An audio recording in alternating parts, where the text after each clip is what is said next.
Recently আমরা গেছিলাম দাদা বৌদিতে ওদের স্পেশাল মাটন বিরিয়ানি ট্রাই করতে, যেটার মধ্যে কিন্তু থাকে বেশ ভালো কোয়ান্টিটির রাইস, আর একটা আলু থাকে, আর দুটো কিন্তু ভালো পিসেস অফ মাটন থাকে, আর সাথে তো ওরা কমপ্লিমেন্টারি স্যালাড দিয়েই থাকে।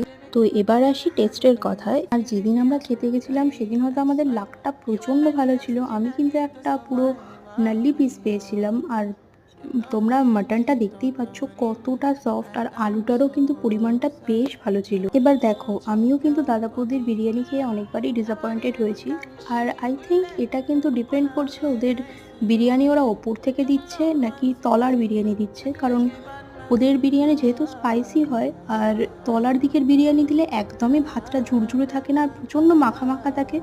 সেটা আমাদের মানে আমরা যারা কলকাতার সাইডের বিরিয়ানি খেয়ে অভ্যস্ত তাদের কিন্তু টেস্ট বাডের সাথে একদমই যাবে না। আর আমি তোমাদের বলতে পারি এটা কিন্তু দাদা বৌদিতে খাওয়া আমার one of the best biryani ছিল।